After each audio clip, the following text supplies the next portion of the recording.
How's it going, everybody? It's Joe Fox. Here's my channel where I talk about anime, video games, cartoons, most notably Sonic and Ninja Turtles. And today, I'm here to talk about Yu-Gi-Oh! 5Ds. Yup.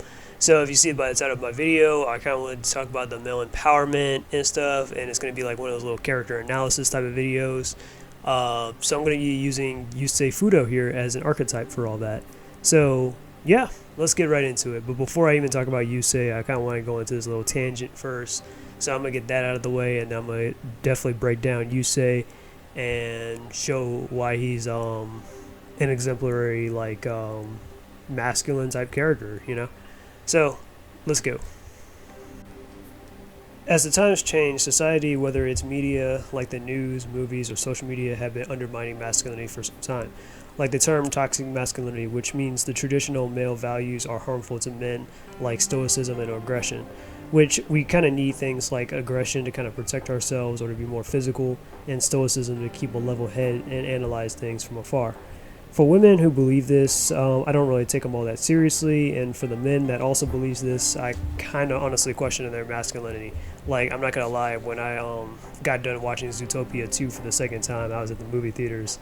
Stuff I overheard somebody talking about some toxic masculinity. I swear I wanted to just take my little bag of popcorn and just throw it at the back of their head for even saying that, you know. But I assessed, and thanks to my stoicism and everything, my handle my emotions and stuff, I didn't do it. But I'm just saying, I just don't take guys that say toxic masculinity that seriously. Then you have the normalization of feminizing men, especially before their coming of age, making a lot of the people in our generation and younger feel like they can only be accepted if they're some kind of gay or some kind of minority of a minority. And you want to be, if you want to be that way, then so be it. But naturally, most men want to be perceived as strong and respected. There are men who are definitely undeserving of it, and sometimes a lot of us can say or, feel some type of way or do some pretty bad things in our lifetimes. Then there are just some things that we just can't take back. But if you're willing to definitely put into the work and make up for your wrongs, or get what you want in life, then there's always redemption. What every man needs in life is principles. Principles like courage, reliability, dedication, integrity, pride, etc. These things give us purpose and keeps us going. While women can have these traits as well, men also are like the embodiment of this, and this isn't just like to downplay women or anything. I'm not trying to do that here either, because men do need some type of they do need the nurture and the emotional support from a woman to kind of be a balance. That's why I say it's women are definitely important. And with all that out of the way, I kind of want to talk about I wanted to talk about Yusei Fudo. Yusei Fudo is the third protagonist of the Yu-Gi-Oh! Series after succeeding Jaden Yugi. While Yugimoto's arc was more about becoming more bold and confident, and Jaden's was more about, being a fun-loving and a nonchalant kind of student and stuff, Yusei is definitely a man of few words who really carries a heavy burden. Yusei is stoic, very straightforward, selfless, has a strong sense of justice, and he's just so intelligent to the point where, honestly, I think Yusei is kind of comparable to Seto Kaiba when you really think about it. And speaking about comparisons, I actually think the first three Yu-Gi-Oh! Protagonists, you got Yugi, Jaden, and Yusei and stuff, they're kind of like the first three JoJo's.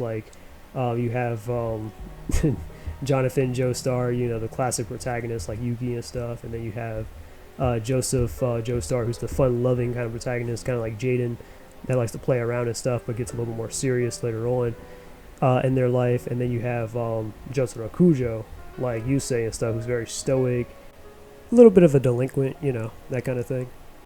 But anyways, Yusei was likely born not long after the ending of Yu-Gi-Oh! GX, where his dad, Professor Fudo, accidentally caused the event in one of his experiments called Zero Reverse, which not only caused the deaths of his own parents, but also a lot of lives in Domino City, even splitting the remainder of the city into two parts of Neo Domino City, or New Domino City, depending on what you want to call it.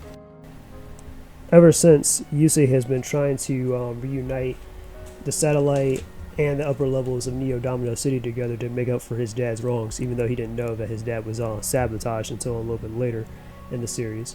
And despite everyone's judgment against him and being played into Rex Goodwin's hands, Yusei managed to impact the people in his life, whether they were tools for other people, managed to reform and change their ways entirely, in the long run, or help realize their inner strengths. Yusei became the symbol of hope for even centuries inside Yu-Gi-Oh! 5Ds.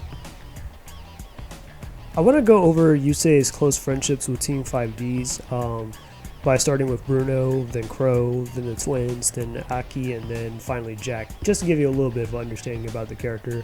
I always feel like that type of thing definitely fleshes out the characters a lot more better, is their interactions with other people and stuff. So let's start with Bruno. So starting with Bruno, who is Yusei's best friend and mentor, Bruno is actually from a distant future, and his name is actually Anthony, or Johnny, but the code name is Anthony. Anyways, in the future, Anthony was a speed duelist who grew up admiring the tales of Yusei, and after his world definitely goes into apocalyptic and stuff, he's rescued by Zone, a pseudo future version of Yusei.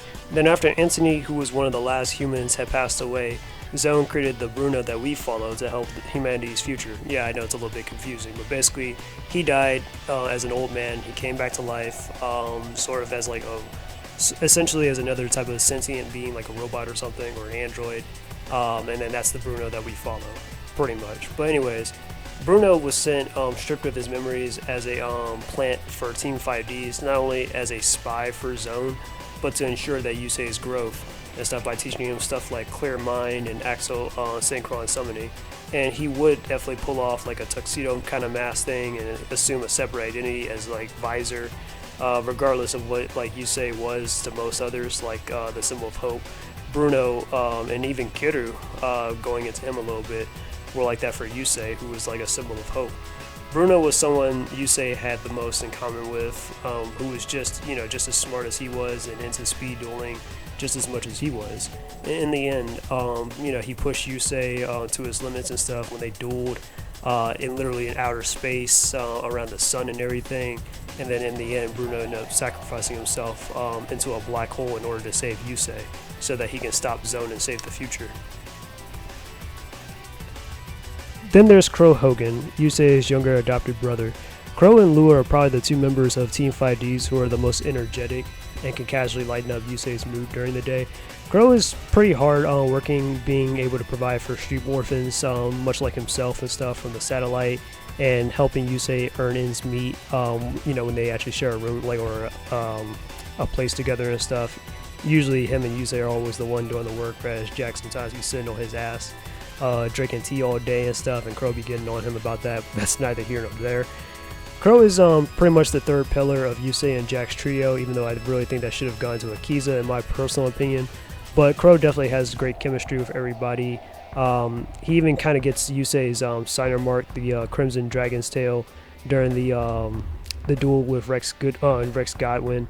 So he kind of brings a glimmer of hope to like Yusei's soul, even when he was kind of like, when he had nothing against him over the Zero Reverse, and Yusei was kind of bearing a lot of guilt because he felt like he was partially responsible for like Jack and Crow's parents and stuff, because they died from Zero Reverse, so they grew up as orphans and all that.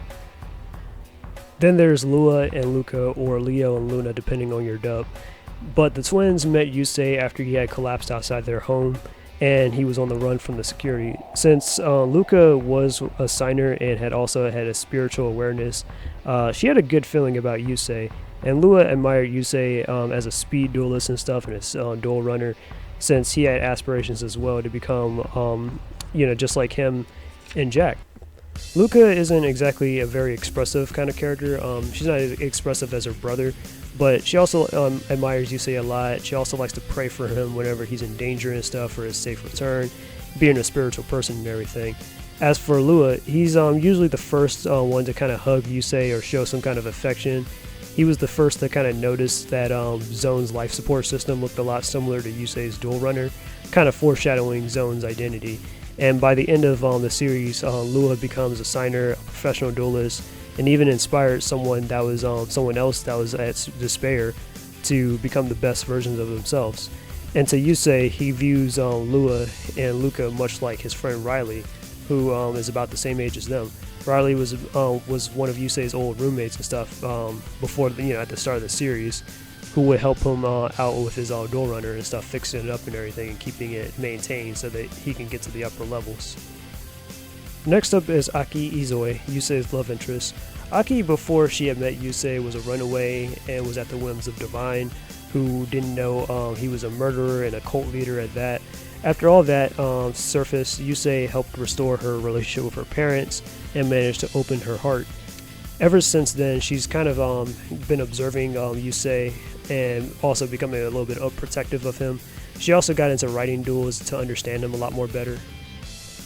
Yusei also has feelings for Aki too, and kind of just usually keeps it to himself usually, but he helps her out by teaching her how to drive, how to skate, and also helps her out with her homework, which I'm guessing that she's probably just using it as an excuse and stuff just to see Yusei, because come on, Aki's too smart to complete her homework, so yeah, herself, but I'm pretty sure she just wants to do it so she could be with Yusei.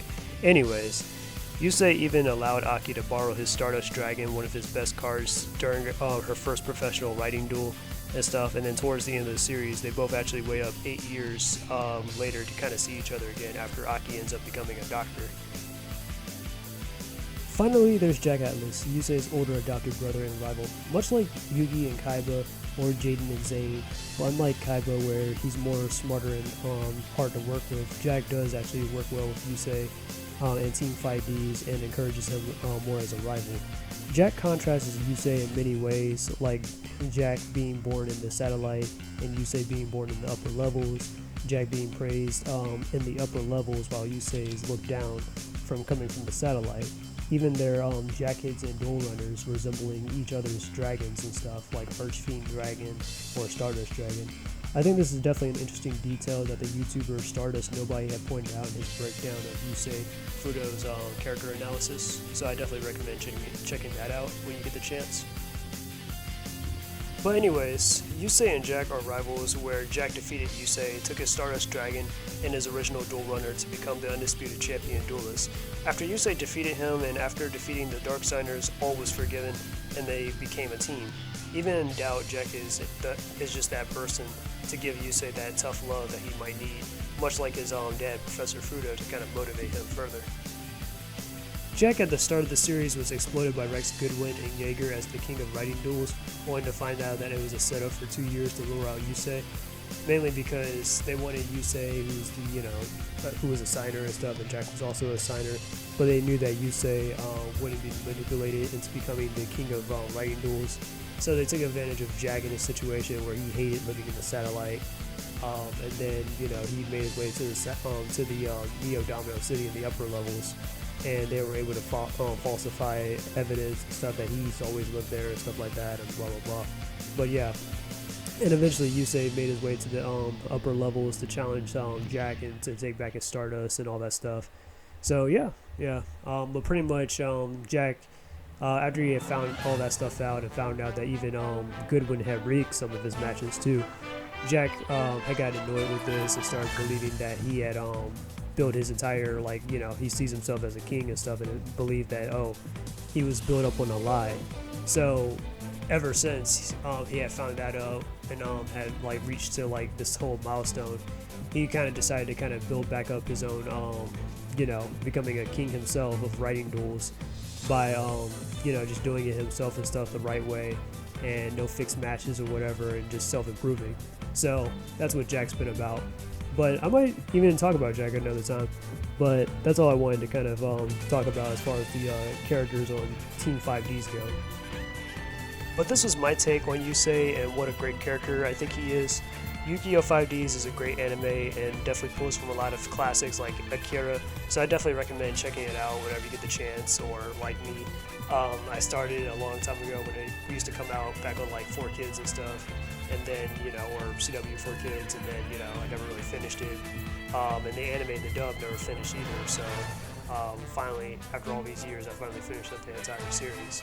And I'm not really doing this to talk about Yu-Gi-Oh! Because that Yugi versus Ash death battle or anything, which was pretty awesome, not gonna lie to you. Not gonna lie, also, I was kind of rooting for Ash because I kind of wanted Ash to get a little bit, to get something, because I feel like, yeah, he probably deserves some attention, deserves some love too. I like Yugi, he's a cool character, but Ash, I'm just I kind of like him a little bit better, but that's just me. But anyways, this has just been my review for Yu-Gi-Oh! 5Ds. Tell me down below what you guys think.